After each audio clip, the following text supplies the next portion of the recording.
Hey guys, I hope you are doing well. My jungle aquascape fish bowl is now 4 months old. The plants have been growing at a good rate over the past month. You can see that the Helanthium turning green's really established itself now. It's starting to fill the scape out now, which is really nice to see.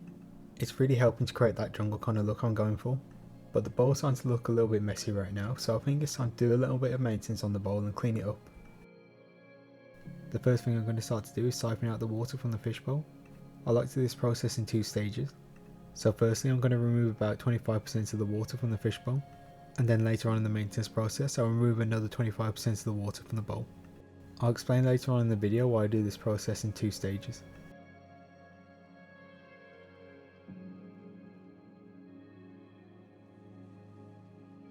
Now with some of the water removed from the fish bowl, it's time to clean the glass. I like to use a toothbrush to clean the glass of the fish bowl. Because the fish bowl is round, I found that using a toothbrush makes it so much easier to clean the glass. This month there hasn't been too much algae growth in the glass. However, there is some algae growth appearing near the bottom of the fish bowl. It can be a little bit difficult to clean these areas as I don't want to disrupt the substrate or the Helanthium green, so I'm just trying to be a little bit more careful when I'm cleaning these areas.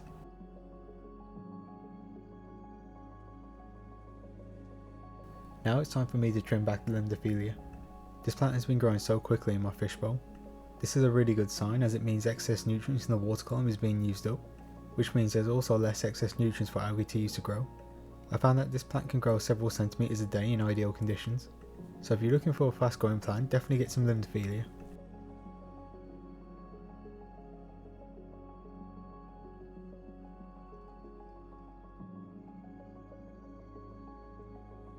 This time after trimming the Limnophila, I decided I want to replant the trimmings.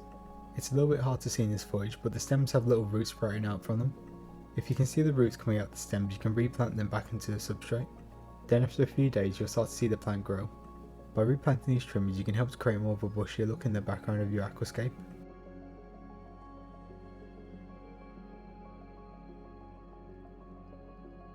Now here's the fun part of the maintenance.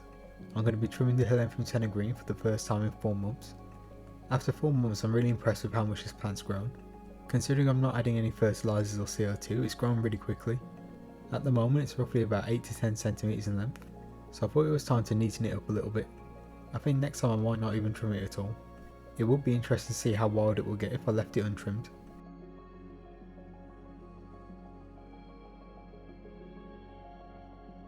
I'm almost done trimming the Helanthium green, but at the moment there's a lot of plant trimmings that are floated up to the top of the water. It's important to remove as much of this from your fish bowl or aquarium as you can. If you don't, it will start to rot away and release organic matter into your water column. If there's organic matter or excess nutrients in the water column, algae can use this to grow. So it's always worth putting a little bit more effort and time in to remove the excess plant trimmings from your fish bowl or aquarium. As you guys can see, I got a new net for this fish bowl. This is a little shrimp net I got online and it works perfectly in this fish bowl. It's just the right size, so it lets me carefully move it around the bowl to collect all the trimmings up.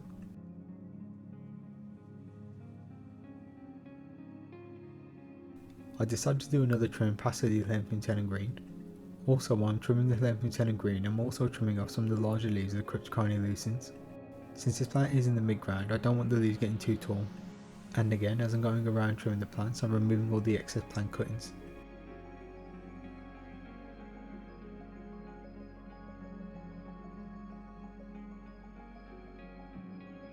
Now I'm going to remove another 25% of the water from the fish bowl. Like I mentioned earlier in the video, I like to remove the water from my fish bowl in 2 stages, and I'm going to explain why now. At the moment you can see the water in the fish bowl looks really murky and cloudy. This was caused by me cleaning the glass of the fish bowl. All that dirt and algae matter is now floating around in the water column. So the more of it I can remove now before adding the new water, the less cloudy it will be afterwards. A subscriber mentioned this tip in the comments below and I decided to try it out.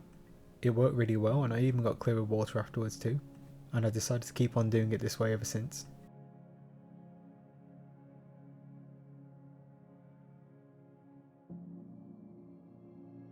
So now with most of the maintenance now done, it's time to fill the bowl up with fresh clean water. I always try to make sure that the new water being added to the fish bowl is at least room temperature. This will help to stop the fish and shrimp from getting stressed out due to the temperature change. This is also really important for the shrimp. Because they're so small, they can be very sensitive to rapid changes in temperature.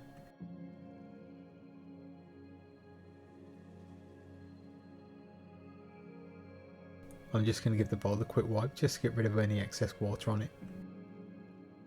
Again, I'm just going to use my shrimp net just to catch any excess plant trimmings that are floated to the top of the water. Using this little shrimp net is so much easier compared to using my larger one. The large net got stuck on the driftwood, so it made it really hard to get rid of all the excess plant trimmings from the water.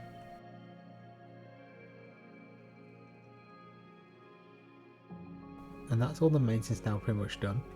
Even though I did the water change in 2 steps, the water is a little bit cloudy right now. But after a few hours, all the debris and particles will start to settle down in the water column. And this is what's going to make the water look a lot clearer later on. This is one of the disadvantages you have when you don't have a filter in your setup. You are sometimes going to get cloudy water, so you're just going to have to wait a few hours for it to settle down. But overall at the moment the scape's looking quite nice. I think from time to time scapes need to be tidied up a little bit. So here's something I've been growing in my main Aquascape aquarium. These are red root floaters. If you guys saw my video on me setting up this fish bowl, I originally had red root floaters in there. Unfortunately, during the first few weeks of this setup they didn't grow very well. So I decided to take the surviving plants and transfer them to my main Aquascape. In that main aquarium I only had about 2 or 3 plants in there. After about a month or 2 it took over the whole surface of my aquarium. It just grew so quickly I didn't expect it to grow that fast in over a few months. I got so much of it now growing in my aquarium I decided to transfer it back to the fish bowl. I'm hoping this time this plant will grow a little bit better compared to the first time. So here's the fish bowl about 3 to 4 hours after I've done all the maintenance on it. The water's cleared up really nicely now, so you can see a lot better into the fish bowl. I'm really impressed with how the scape's been going over the past 4 months. There's been a lot of plant growth, which is mainly down to me using fast growing plants. And because of this, it's made the whole scape mature a lot quicker compared to my previous Aquascape. I am getting tempted to swap out the Limnophila for Cambodia instead. Cambodia seems to have a fluffier, more bushy kind of look to it. I feel like the back of the Aquascape needs a little bit more improvement. So if I change the background plant it might make the scape look a little bit better. If you guys can let me know in the comments below what you think, I'll really appreciate your feedback on this. I'm a little bit unsure what to do at the moment with it. To end this video I want to share with you guys some extra footage of the fish and shrimp that are living in this bowl.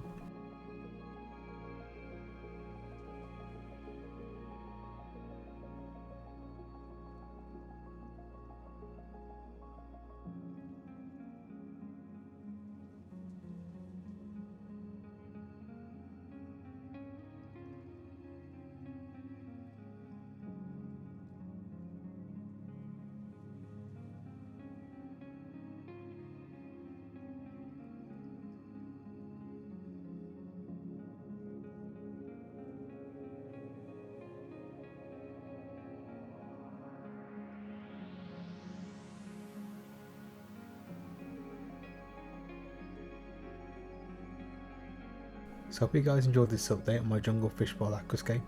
If you did, please give this video a like and subscribe to the channel to see more videos.